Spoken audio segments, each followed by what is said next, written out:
Hi everyone, it's Lolita and this is the demo video for our values and shape project, and we're going to be doing a value chart, a 5-step value chart with 5 values in watercolor, and then we're going to do another little abstract chart, if you will, and that's going to have the abstract shapes in it that are organic, and then we're going to do another one right below it. Then, and that one's going to have geometric, and it doesn't matter if you do the organic or the geometric first, but here's the demo video. Enjoy. Okay, so we're going to start this first step of our values and shapes project by learning a little bit of watercolor skills. And we're going to do that by first creating a value chart, and then we're going to create a chart to express shapes, and we're going to do organic shapes, and we're going to do geometric shapes, and then we're going to use the last portion of our paper to take all of our brushes and our kit for a test drive. So you see I've already labeled this values and shapes. So the way we're going to start this project is we're going to do a 2-inch by 10-inch rectangle, and then we're going to subdivide that into 5 squares. And each square is going to be 2-inch by 2-inch. So there's our first shape. Now remember that shapes are two-dimensional flat things. So they're two-dimensional and they're flat, and we think of them as the thing we get when we enclose lines. So you want to make sure that you don't just draw lines, but that there are enclosed lines. And we're going to use some of our bounding boxes that we draw. I think I just got a bug. Oh well.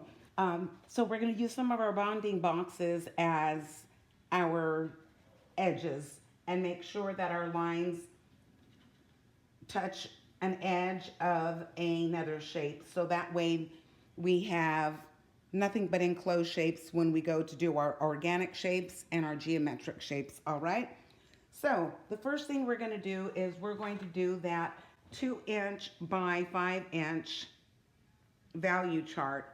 And the way to go about it for me is we know that we've got 11 inches from using our paper in a vertical orientation. We know we've got an 11 by 15-inch sheet of paper.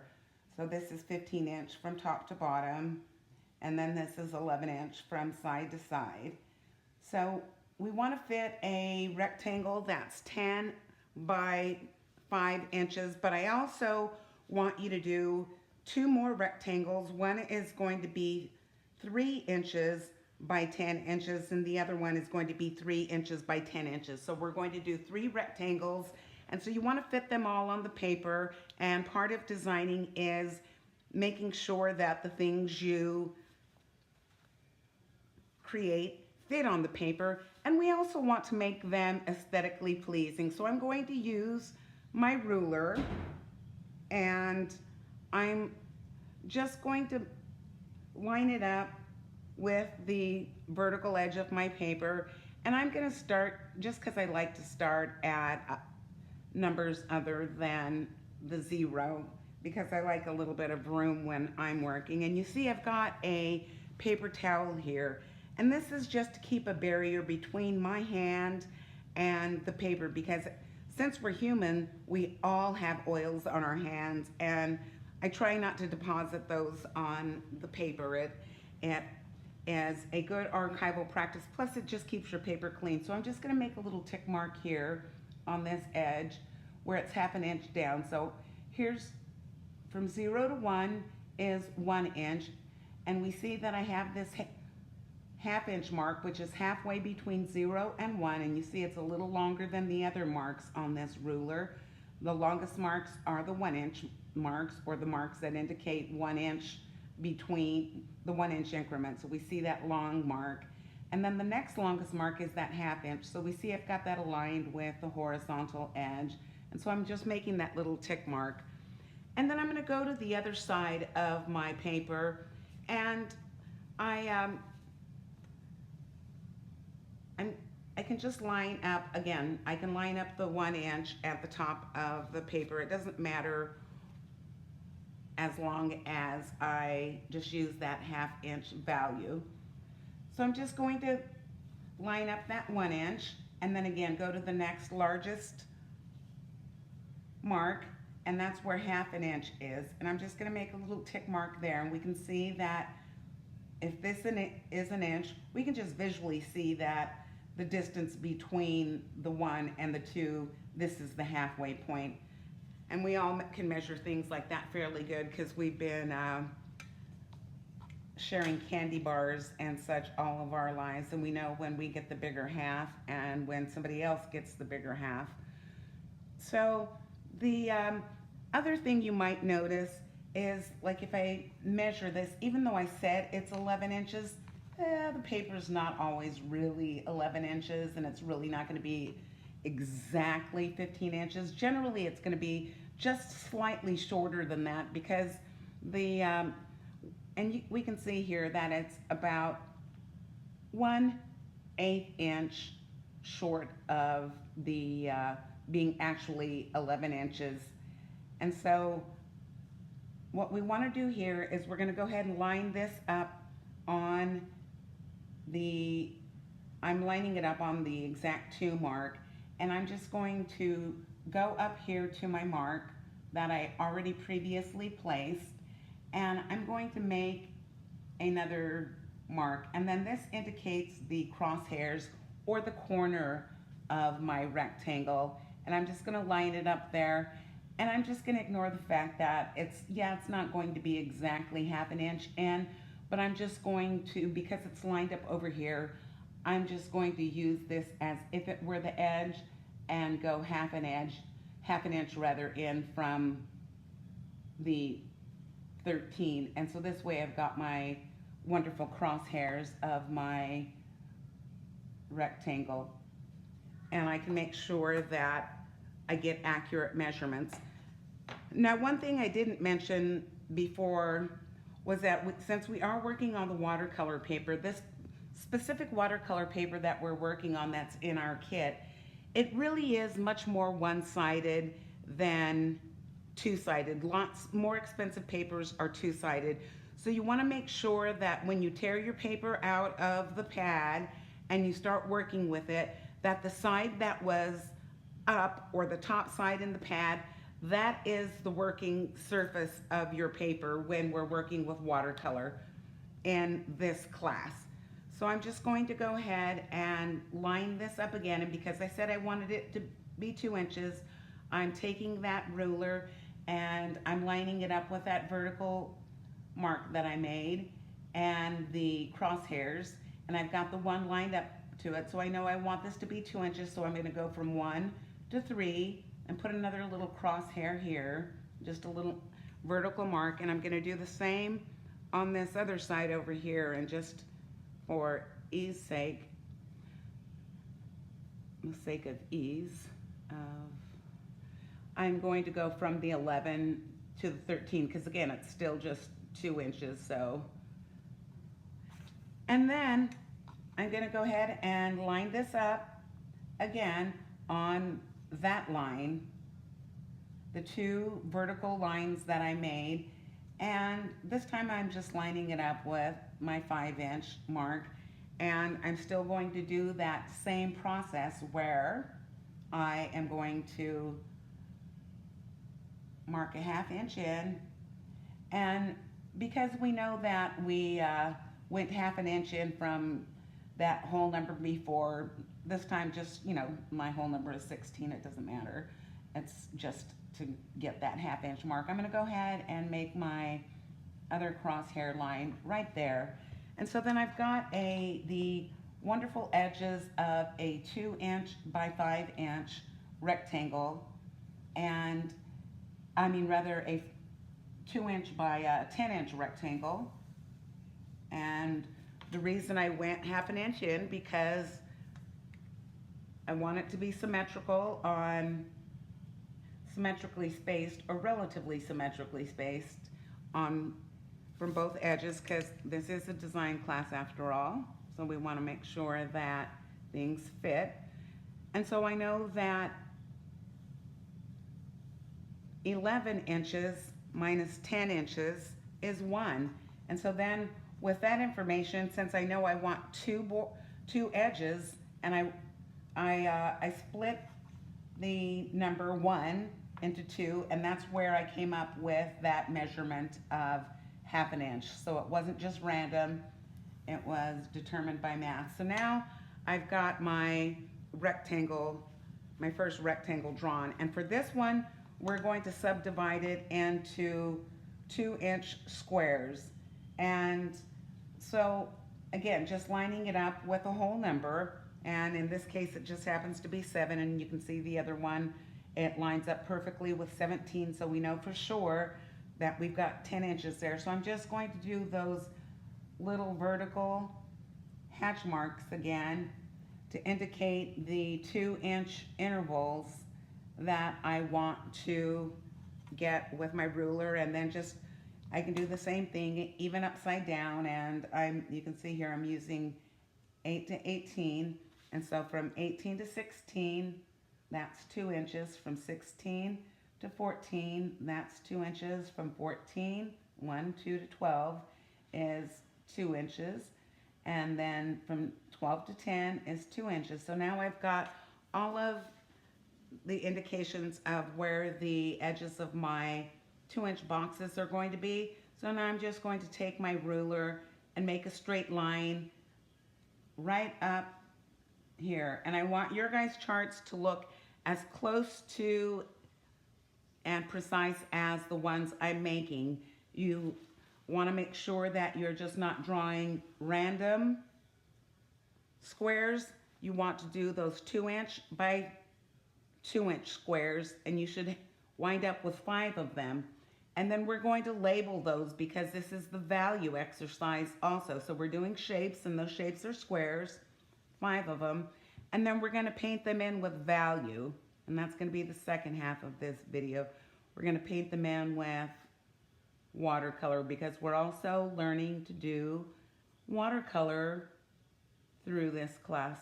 So there we go. I've got 5 squares, and we're going to label them 1 through 5 or 5 through 1. It's up to you. Where 1 is going to be white, and I'm going to label mine here 1, and I'm going to label this one 2.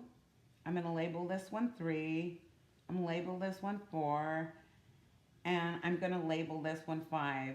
And 5 is black.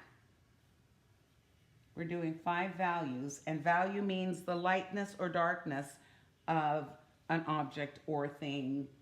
We're working with paint, so we're going to be working with various shades of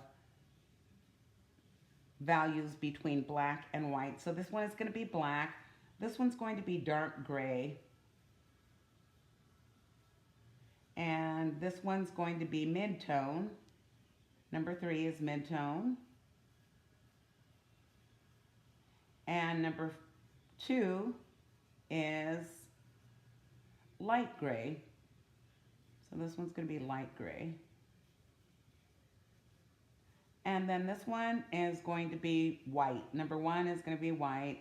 Number 5 is black. And then we're going to have 3 tones of gray in between white and black. So with the white one, I want you to make sure that you actually draw it out. And even though you're not going to apply paint, because the conventional way of using watercolor and the way we're going to be using it in this project is if you have a surface that is white, you're just going to leave the white of the paper, okay? And so now we're going to move right on to making our next 2 rectangles, and those are going to have organic and also geometric shapes. So I'm going to do that, use that same process that I had done earlier. And I'm just going to draw myself some light lines all the way down the sides of my paper. So this way I know where my boundaries are, because I know I'm going to be making 10-inch rectangles, and again using that idea that the paper is not exactly 11 inches, and that's because the when the manufacturers make the paper, they the blade takes when it comes through and it cuts the paper, the blades in their paper manufacturing plants, they the blade takes a little bit of the paper, and so you lose a little bit of that dimension, and it's always going to be in the manufacturer's favor. So I'm just putting a light line down there so that way I know where I'm going to be having my edges of all of my rectangles, because I'm going to make 2 more rectangles here. So there we go. That's the edge, and that keeps it nice and consistent. And so what I'm going to do here is I'm just going to do about 1/2 inch. I think you guys will probably have room to do a whole inch. So I'm going to do, I'll do the entire inch. So I'm going to do 1 inch, and so I've got my 7 lined up with the bottom of this rectangle, and I'm going to create 1 inch of space between that rectangle and the next one I have to do. And I know I want this one to measure 3 inches, so I'm going to go from 8 to 11, and that's my next tick mark, is from 8 to 11. And then I know I want another 3-inch rectangle, and I'm going to leave another inch between them. And so I'll jump all the way from my 12 all the way over here to 15, and then all of this space down here you're going to use to what I'm calling test drive your brushes. So we're going to just go over and make those corresponding dashes on the other side of the paper so that we have level and lovely rectangles that we're making here. So 1 inch down, I'm just making a tick mark there. Then from 7 to 10 is 3 inches, and I said I was going to have 1 inch between, so I'll go to 11. And from 11 to 14 is 3 inches. And now I'm going to do what I did before and make a line from one of my hatch marks all the way over to the other side. And now I've got my rectangle for my organic shapes, and it doesn't matter if you make your organic shapes in the top or if you make the geometric. So one of your rectangles is going to be reserved for completing organic shapes. Another one will be reserved for completing geometric shapes. And it doesn't matter which order you do them in, as long as each of your rectangles are 3 inches in height by 10 inches in width.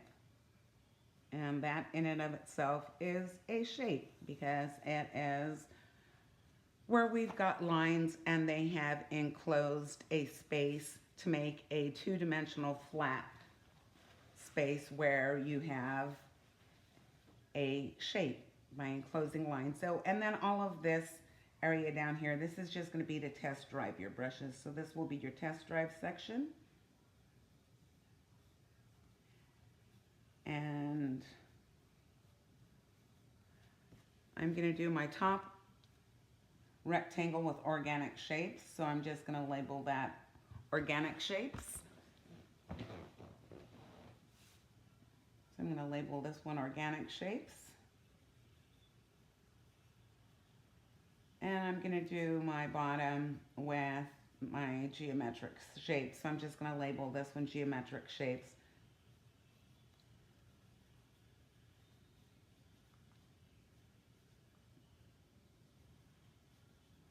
So organic shapes are those shapes that are irregular and you might find in nature, things like amoeba-like shapes.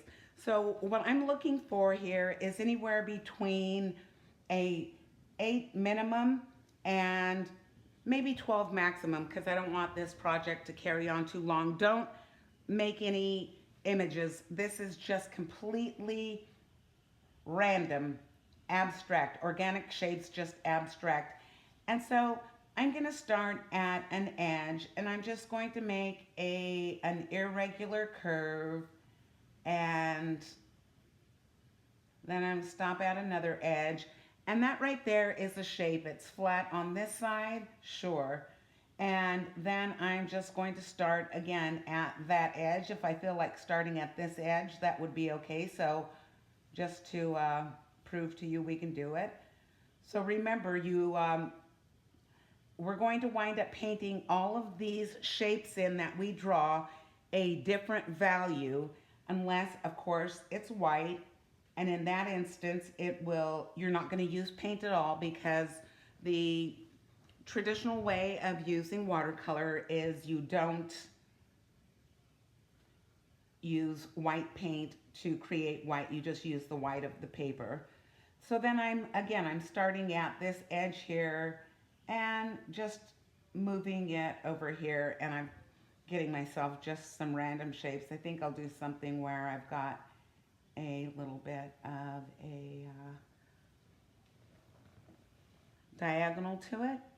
Then I will do another shape down here and do this one where it's almost a straight edge, but just draw it nice and freestyle. Let's see, how many shapes do I have? 1, 2, 3, 4, 5, 6, 7, 8. So remember, I want somewhere between 8 and 10. And so I'll just start at this edge over here and do a nice little random shape here. And I might decide I don't want to paint a shape quite that big, so I'm going to break that shape down into a smaller shape. Maybe I don't want to paint something this big either. So I'm going to just make that shape there, and then maybe break this one in half as well. So now how many shapes do I have? 1, 2, 3, 4, 5, 6, 7, 8, 9, 10, 11, 12. Yeah, so that's perfect. I've got myself 12 shapes to work with. Stacked adjacent shapes. All of these shapes are next to each other. Now with geometric shapes, those are going to be regular, and they're going to be named shapes. Like you can do squares, or you can do rectangles, or triangles, or circles, or any portion of a circle.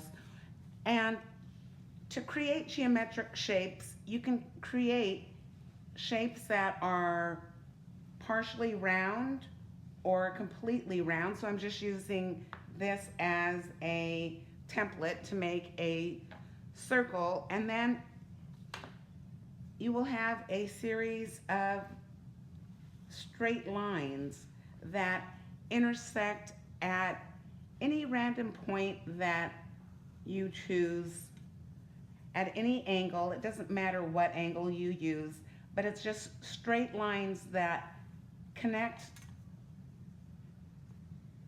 to each other and make geometric shapes. So it's a series of straight lines. I'm gonna in this one, and they don't even have to be named shapes. They can be named shapes, but you can see these are all organic. These here are geometric, and it's because they are all series of straight lines or a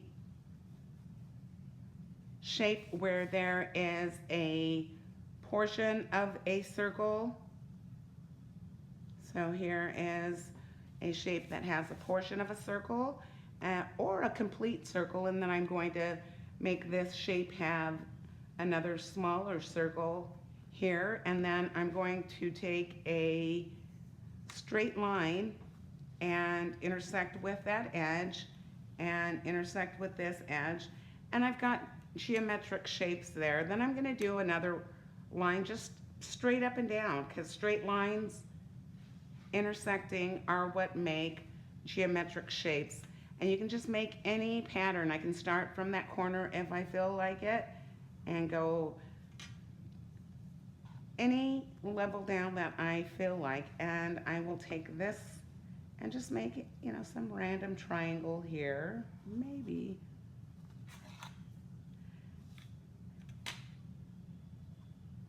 And I can make any shape I want, and it's going to be geometric through a series of connected straight lines. The lines can be straight, but they don't necessarily have to be any given angle in order to be considered a straight line. So I'm just going to take this one and just tilt it at a funny angle, and that's going to give me two different shapes, and they're all going to be geometric. So let's see, how many shapes do I have here? I've got 1, 2, 3, 4, 5, 6, 7, 8, 9 shapes here, and I think I can be fairly happy with that. I'm going to wind up painting some of those in, so I might decide that I don't want to paint such a big shape, so I'm going to cut that one down by putting in a straight line through there, and I think I might cut this one down too and just put a straight line in through here. And again, that gives me, just takes that one shape and makes two different shapes out of it, but they're still both geometric shapes. So now I've got a 2" by 10" rectangle with 5 squares that are 2" each. Then I've got a 3" by 10" rectangle, and I've drawn just random organic shapes in it to make an abstract image. Don't draw an image where you've got recognizable things like eyes and eyelashes. Eyelashes are lines, they're not shapes. So just go with abstract shapes by interconnecting a series of irregular lines for your organic shapes, and then a series of straight lines, and you can combine those with full circles or portions of circles, and that will get you all of these geometric shapes like I've got here. And then in this last area of your paper, you're just going to test drive your brushes, and that's where you're going to just take these brushes. We've got our flat, we've got the number 6 brush in our kit, a number 4 round, and a number 1 round in our kit. And you're just going to take these and give them a try out to see how they perform for you and see what kind of lines you can make with them. And so this way it starts it's a skill building exercise where you start learning how to use your paint on paper to create the effect you actually want. Down here, we don't really care what effect we get.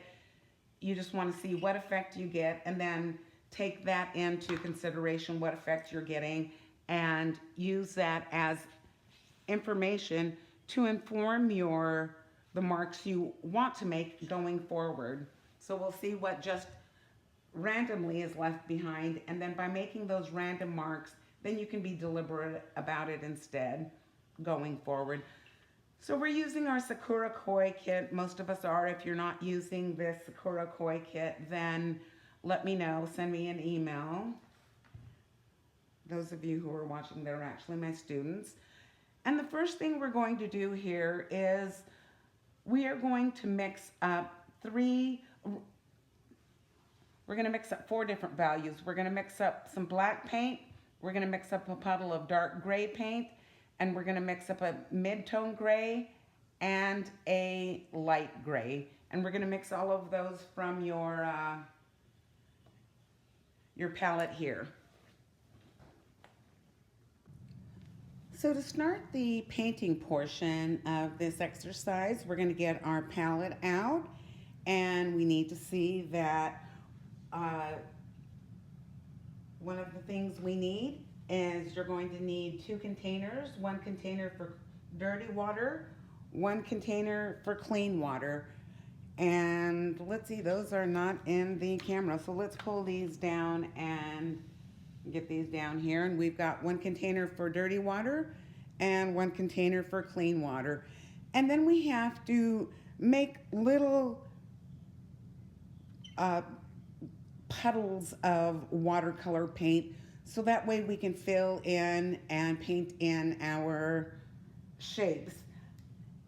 And the first thing that we're going to have to do with our paint is, because these come in pans, and they're dry. So you're going to need to get them wet in order for to be able to use them. So you want to start with clean water, and you can just take your brush and drop a nice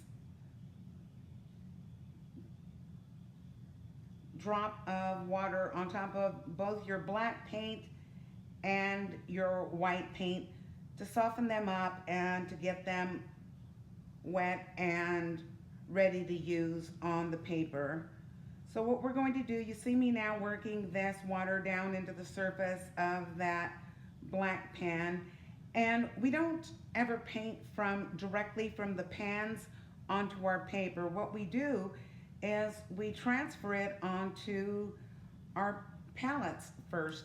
And I've got this little dropper here. If you want to get that, you can get one for yourself, and that just helps take some of the pigment out of the brush. So I'm gonna go ahead and wash that off. And what you always want to also have is a couple paper towels around that you're going to be working with also. So I've got some paper towels over here. Let me move this off to the side and move this a little closer over to the underneath the camera.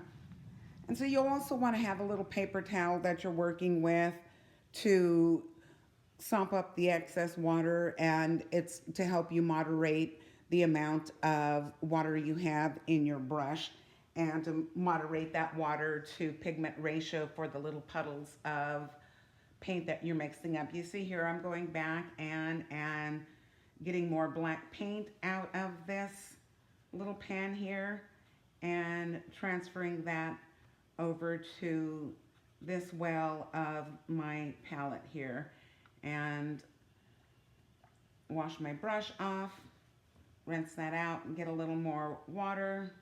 And what I'm doing is I'm getting a nice sizable puddle of black going here, because I know I'm going to need to have enough black to fill in that 2" by 2" surface for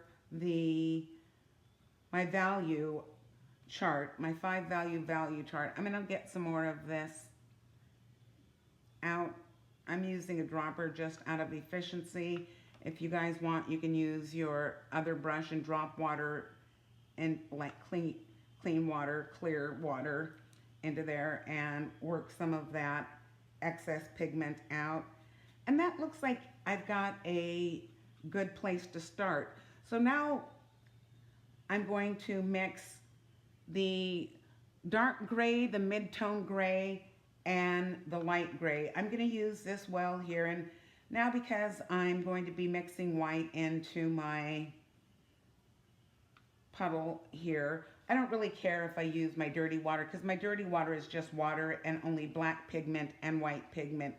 So, but when I take my brush and put it back into the pure black pigment, because I still want to have a decent size puddle of watercolor here also, and just make that a little more increased in strength, and put a little of that over here. And I know I'm going to be doing a mid-tone gray here, so I'm going to put a little bit of, just rinse some of that black out to allow my paint to go far, because I also like to be economical, and that often fits a student's budget too, to be economical. So you guys can do this too, and it helps your pigments go a little farther. Again, you see I'm taking some of that black out of my brush now, because now what I want to do is I want to go into my white, and I'm going to go into my white and stir that around just like I did with the black, and then take some of that. I'm going to go ahead and mix it into this one first, because since it was just a high concentration of white pigment, and that was just mostly water and with a little bit of black and white pigment in it. So I clean my brush again, and I'm going to get a little bit more white out of my pan here and stick it back over here, and it feels like And I'm going to get this about as full as I can, so that way I can make sure that I've got enough light gray to go to fill up that 2" by 2" square, because you always want to make sure that you mix enough paint and mix enough value or whatever color it is that you're working with when you actually get into working with colors, that you have enough paint to go and paint in the shape or the area that you're looking to paint. So now I'm going to put some of this excess leftover white paint into the next one, just to give myself that I'm starting to mix up that mid-tone. And what I'm doing here is I'm just doing a visual gauge, because I'm comparing this gray, this light gray, to the white surface of my palette, and I'm comparing these other two to both the one next to it, and I can use the black as a gauge or a meter too, to decide what is halfway between black and white in terms of a gray. And that looks like a fairly good place to stop. It might be a little light if I'm going to use this as my mid-tone and this as my light gray. So I might want to put a little bit more of the dark into the light gray. Maybe put some of that light gray into my mid-tone gray. And I can just use those back and forth to slightly influence the other well, to make one darker and one lighter. And you want to mix it really well, so that way you have just a nice homogenized mix in there. And that looks pretty good, and that looks pretty good. So I'm going to go ahead and add just a little bit more white now to my dark gray value, because we have those three values. The white is just going to be the white of the paper. The black is going to be the full-on black with absolutely no white in it.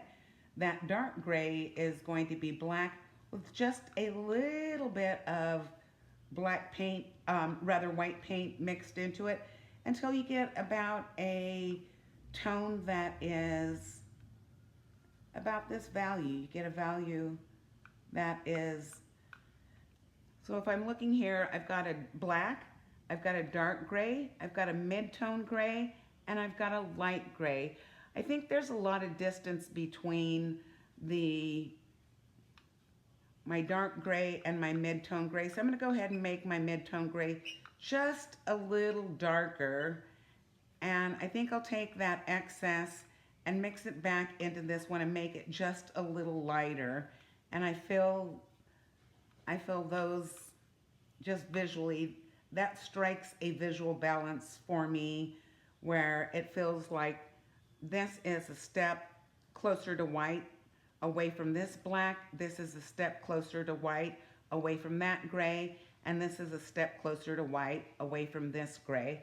So I feel like I've got all 5 of the values that I need. So I'm going to start this out by pulling my values and shape chart back down into the purview of the camera, pulling this just off over slightly to the side, and just have that hanging out there. Let's see if I can pull this over to the side. My water may be off camera, and you guys will just have to figure that one out, that it's off camera. This is all in frame now, and that's what I'm looking for. That's what I'm more interested in. So I'm going to do that same thing, where I'm going to put a piece of paper over between my hand and the watercolor paper. And it doesn't matter what direction I paint this from. So I'm going to make this nice and easy and accessible for myself, because I'm over here, and instead of reaching all the way over there in front of the camera, I'm just bringing the paper to me. And you want a certain viscosity with your paint. It's definitely it's going to be about as thick as coffee with a little bit of cream in it. So in the time that I mix these, that already started to dry a little. And the beautiful part of working with watercolor is it can be reactivated. So I'm just going to get a little bit more water here and put just a little drop in there. And remember, you can do that with your brush also, but just because I've got a dropper, I'm going to go ahead and use that. And I'm just looking at how it's moving around here on in the well of my palette before I move it over to my paper. So I'm going to move it over to my paper. And because we're painting these shapes in and we want to stay within the edges, we're going to paint just a little unconventionally. We're not going to paint real loose.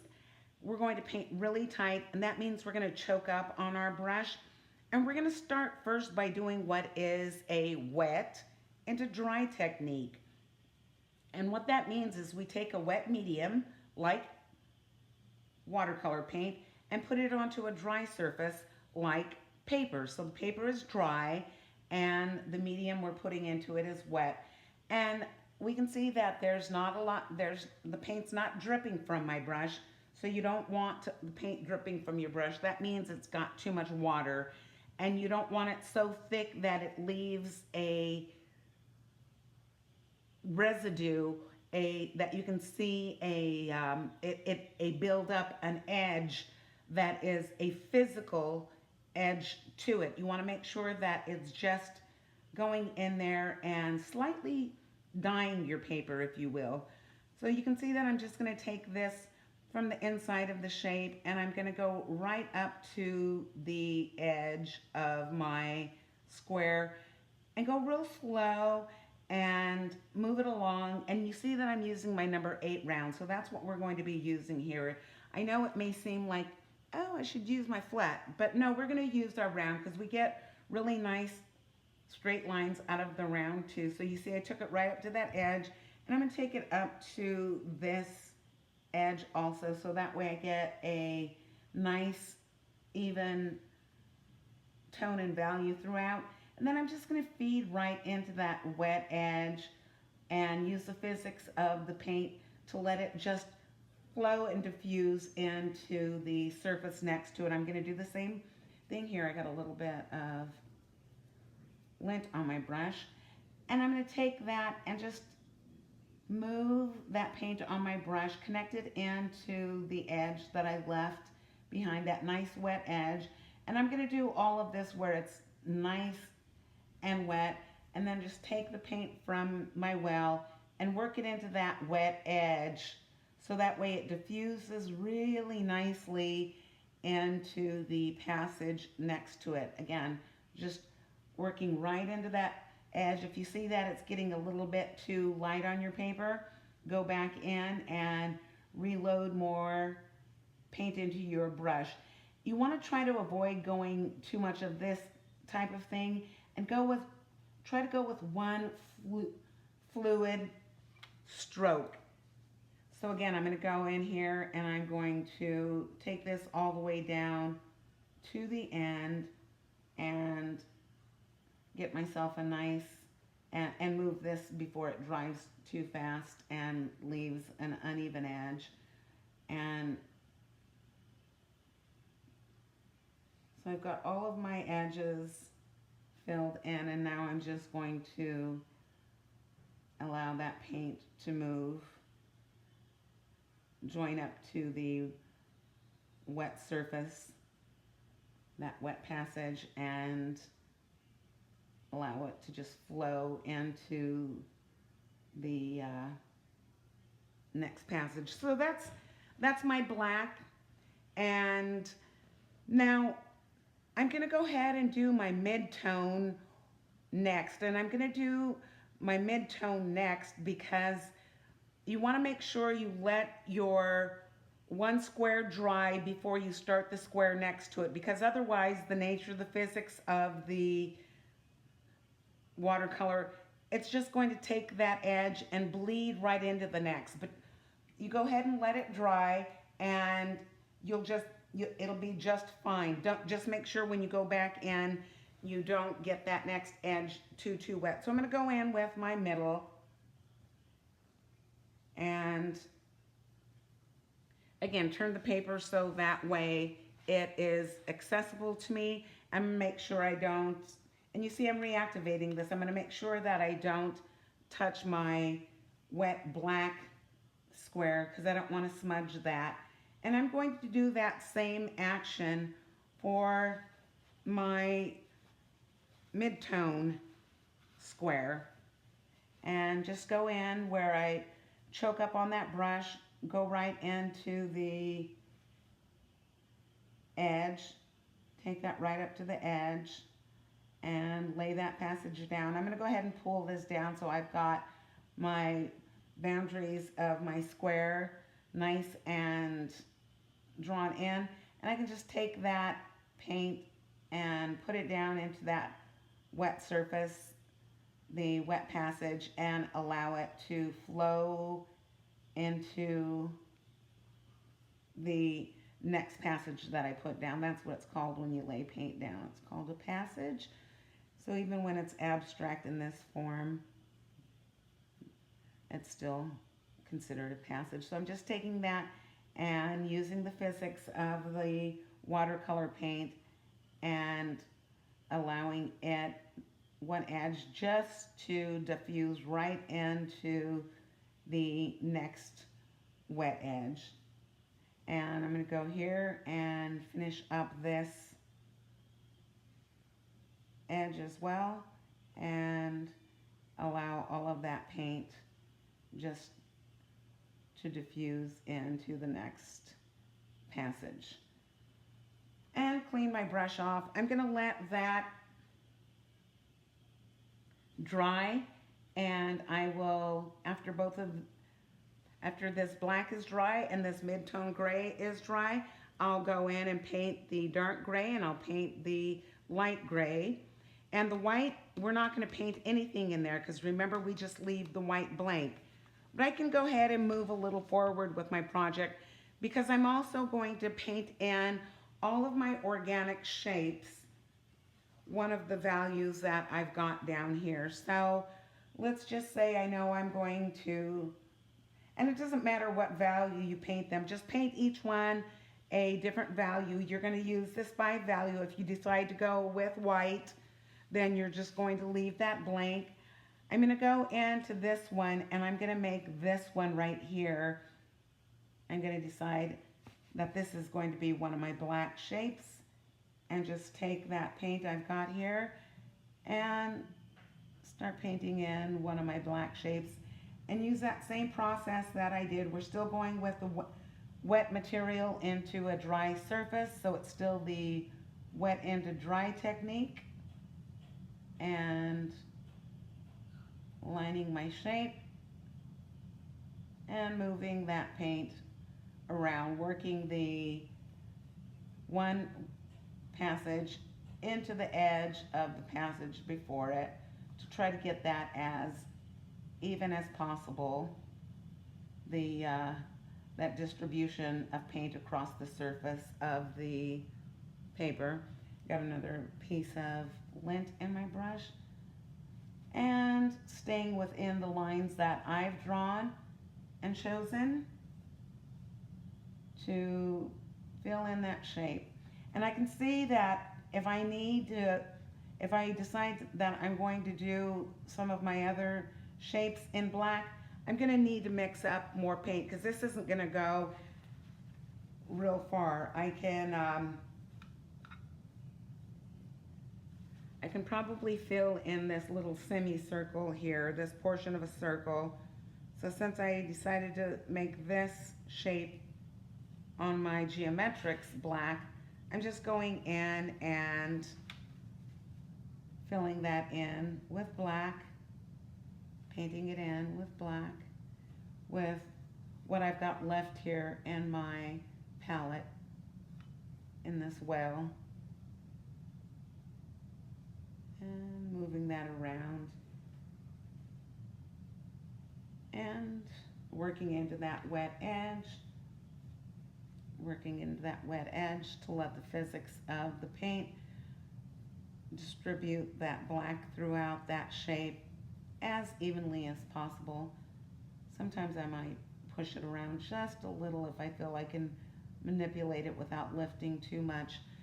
And there, I've got a couple black shapes already described, and both my geometric shape and my organic shape, while the other portion of my value chart dries, while my black and my mid-tone gray square dries.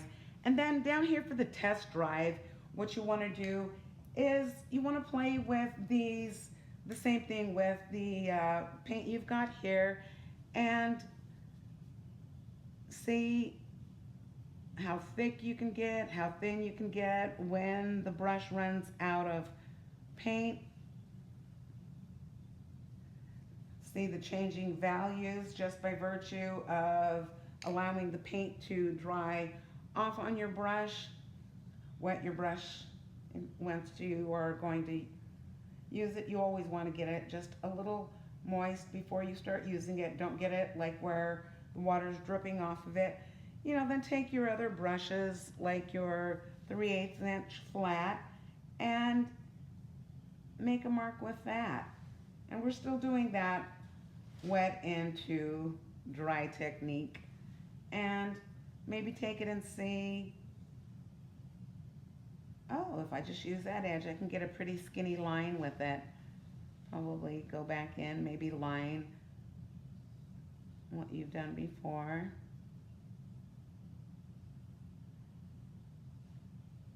See what this is like compared to your round brush. See how it maneuvers.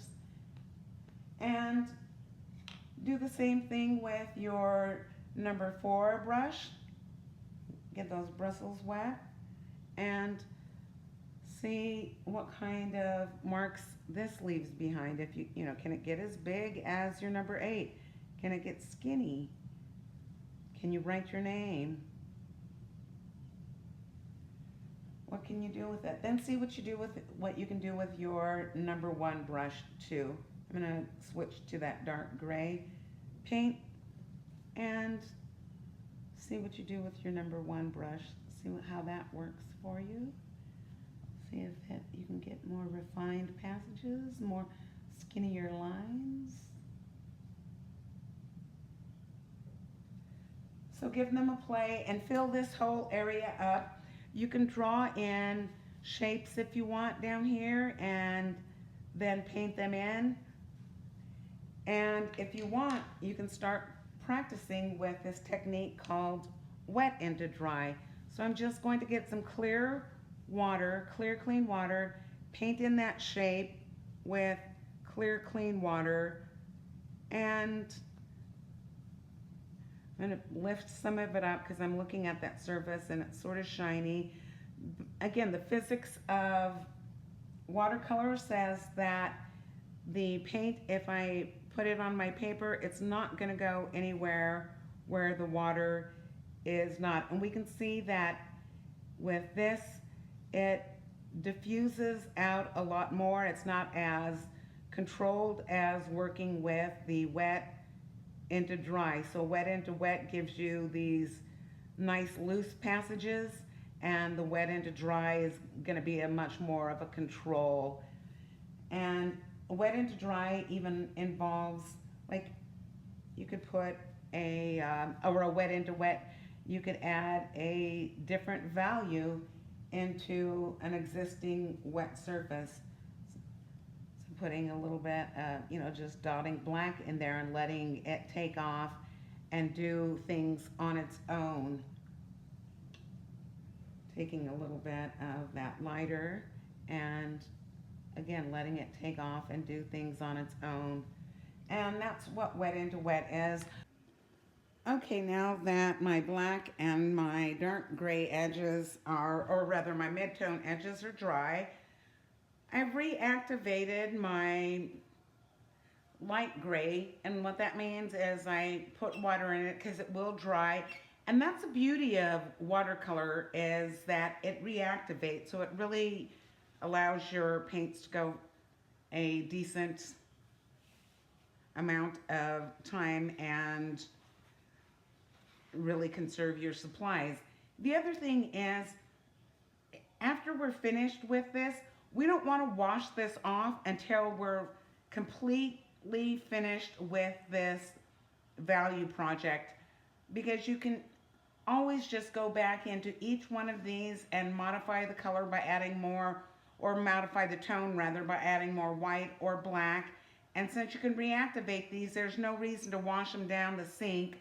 You can always go back in, and this paint is still good to use for the rest of this project. And the next step of this is we're going to be doing portraits. So you don't want to clean your black and white, your value palette off until we're finished with this project. So keep all of these paints on there, let them dry up right there in the wells, and then we're going to keep them for about the 2 weeks we're working on this project in class.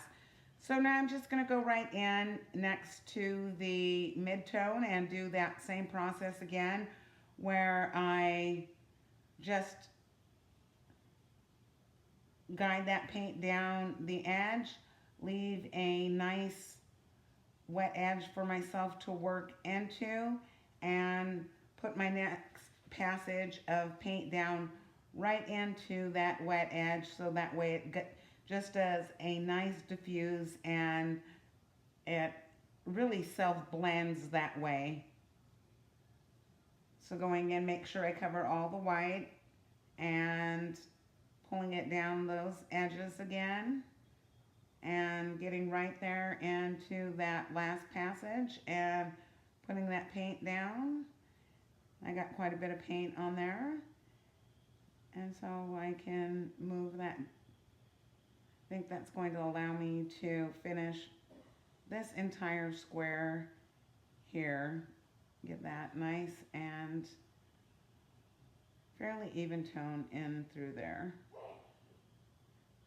Okay, and I'm going to rinse my brush out and just move right over and finish up my dark gray. I'm going to activate this just a little more. You see I stuck my paint in the clear water, and I'm just putting a little bit more water in there just to get it nice and activated again. And I'm going to move over here to my dark gray square and do that same process again, where I'm just going to go right up to that edge from the inside of the square and pull that paint all the way across that surface. Pull this down here, go back. I see that I'm running out of paint on my brush, and just move some of this down right up to the square right next to it. And we see that because that's dry, it doesn't really bleed into the square, the shape next to it. And just go back in and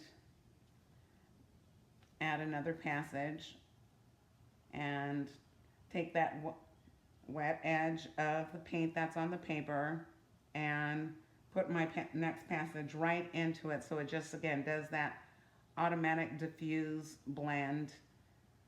Paint right into that wet edge and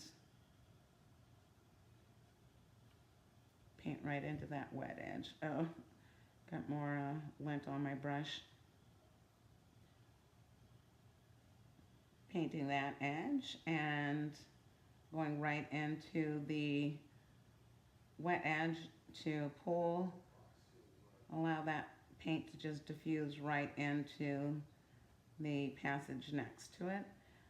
Seems like I've got a little bit of a white corner. I'm going to go in there and paint that in just a little. Paint that one in a little too, so I get my shapes nice and square. And then I'm just going to wash my brush off, and my value portion of my value chart with my 5 values, my black, my dark gray, my mid-tone, my light gray, and the white where I just left the white of the paper do the work. That's all finished, and I'm just going to finish this up by painting in various values in these shapes, and I can just decide whatever value I want to paint where. There's no rhyme, there's no reason to this particular portion of the exercise. So I'm just going to go in and put this light gray next to that black that I have there and paint that shape in, and And part of this is skill building, where I am learning how to keep my paint within the lines. It's sort of like a coloring book, but you're going to be using a much more advanced tool, which is the watercolor that you mixed up and a watercolor brush. So it's a lot more advanced than just a coloring book using Crayolas, but it is that same idea where you're just going to take those shapes and put a value in. And remember, these aren't colors, these are values. So value and tone, you can use that term interchangeably. Value is a component of color, but we're specifically working with one of the elements of art called value. So I think I'm going to keep going with this one, and I'm going to make sure that I don't have two values of the same values next to each other. So I'm going to jump over to this shape. So you don't want any two values where the edges touch each other, because it will look like it's the same shape. So each shape is going to, that's next to another, you're going to paint it a different value than the shape that is adjacent to it. So I'll paint these a different value. And looks like I'm running out of paint there. I'm just going to mix more when I'm ready to use that value again. And take that and complete my shape this way. Try to get it all the same value. Try to get it so it doesn't pull up too much and I have a patchy value or toned shape. I want to see if I can get that shape all one value, one consistent value. So again, I'm going to go back in and I'm going to reactivate that mid-tone gray, and I'm going to paint this one since it's not touching any of the other ones. I'm going to paint this one a mid-tone gray, and I think I'm going to leave that one in the middle right there. I think I'm going to leave that one white. I'm going to go in and paint that one probably a dark gray once this shape dries. So using that mid-tone and just painting in my shape, staying in the lines and using that wet into dry technique where I allow the paint just to blend into that edge, that wet edge that was there before. And you can see when I'm painting the wide open shapes, I'm not quite as choked up on my brush when I go in to try to get that, fine-tune that detail of an edge. I do choke up on my brush more, but when I'm just feeling it in a general way, I pull back and allow the paint to flow just a little more. So that's not settling quite evenly in that shape. So I'm just gonna shake it around and move it a little bit physically to try to get it to distribute over that surface just a little more evenly.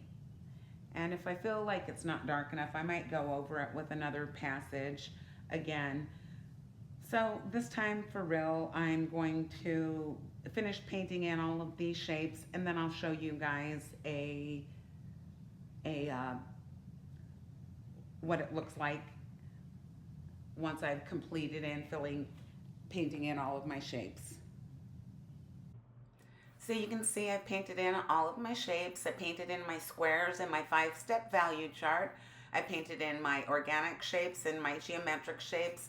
And I started painting in with the test drive. And you guys can be a lot more busy, do a lot more mark making down in that test drive section than I've done here. I hope you've learned something, and I look forward to seeing your finished product. Bye.